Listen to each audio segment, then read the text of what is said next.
This is our cane mill that we make from sugarcane. We take and squeeze the juice out of it, and from the juice we actually cook it down and we make cane syrup.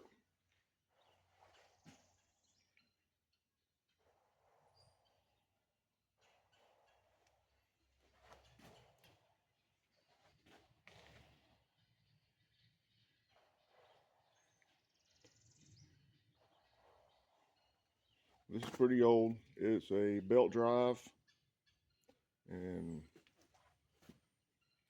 it's got that wide belt on it. And that wide belt actually is recycled off of a hay baler. And we got some belts from one of our cousins and cut it to length and everything. And what we've got is a gearbox with the small belt on it, or a small pulley, and then we hook it to a PTO shaft.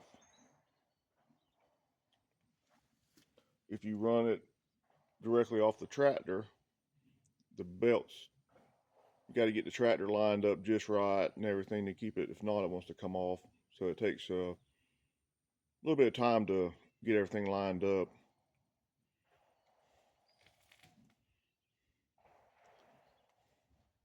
This one was made in Columbus, Georgia.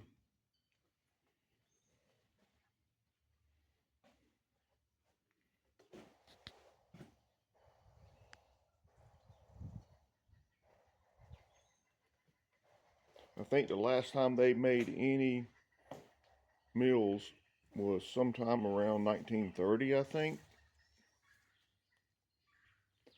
And I'd found a date on this one. I can't remember exactly where it is. There's the, I don't know if you can see the dates up in there or not.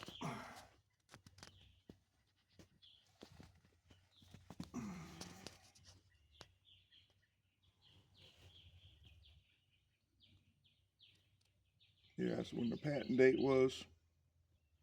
1904 and 1905. A lot of stuff they would patent every year that they did it, so this model probably was, the early 1900s anyhow. But from records that we have looked at and researched, the last ones were made in the 1930s, and that was a lot of times when people stopped making their own syrup.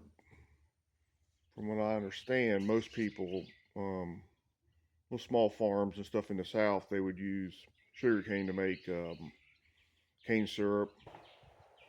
You'd make juice and syrup, and then you could actually make sugar from it. A lot of times it was a brown sugar when it crystallized, but that was the way people had sweeteners. And up north, from what I understand, people used maple, and they'd make maple syrup. And it's a similar process. Basically what you're doing is you'll take and get the moisture out. So you grow the sugar cane, then after it's grown, you take and squeeze the juice out, and then we have a board that we put across here and run it over to this kettle, which is dirty right now. And this is an 80-gallon. I don't know if you can read that or not, probably not.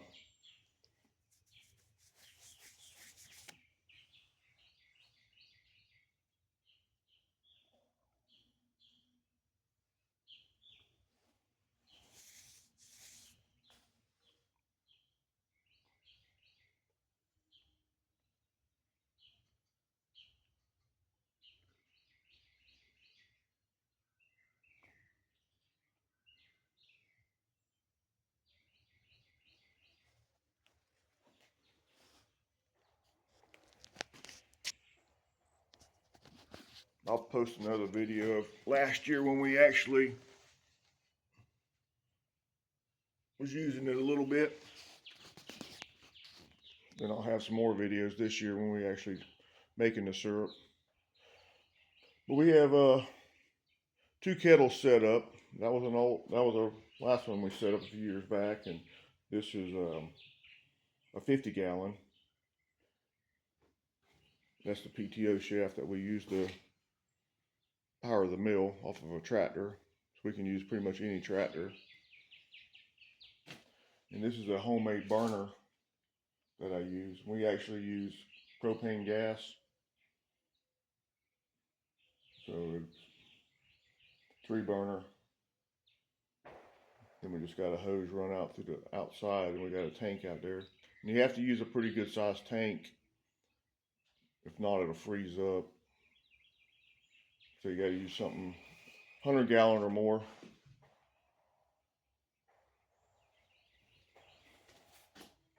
That's one of our skimmers.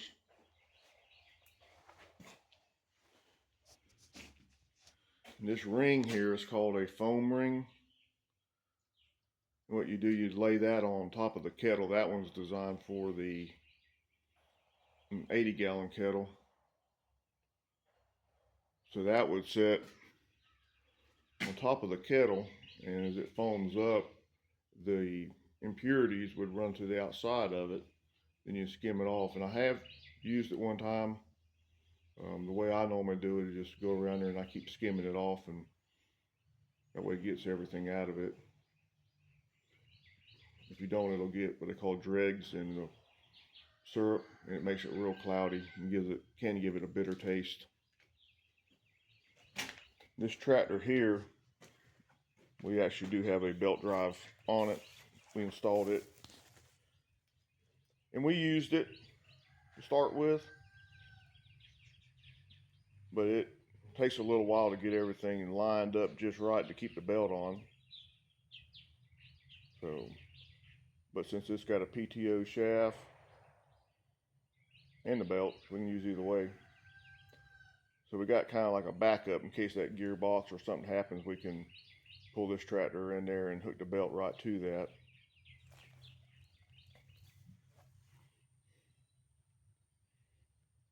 Then we got another mill outside here, and we've got the pole off of it right now. Normally what we do is we set the pole up whenever we're fixing to mill the cane. If you look at it, it's at an angle, and this was designed to pull with a horse or a mule or something. I don't have no horses or mules or a donkey or nothing, so we use a little tractor, one of our small Kubotas, and we just usually got to drive in a circle. But it takes a long time. I can't remember the output of it as far as how much juice it does, but it's something like maybe 30 gallons an hour, which depends on how fast you're going in a circle and all that, and how fast you can feed the stalks through there. And this one here, you can put 2 stalks at once in there. And we have another one that's smaller, and if something breaks on it, we got a made where we can pull that one off, and that plate right there on the bottom where the other bolt holes are, we can actually mount the other mill right to it. It's a little smaller, which is a little bit slower. The golden one, there's our tank outside there. I don't remember the size of the tank. I think it's close to 200 gallons, but it does good. But this one here, I can't remember the exact number, but it's over 100 gallons an hour. You can put it through there, depending on how fast you're running it and all that. But when we're running it, we can fill up that 80-gallon kettle in about 45 minutes.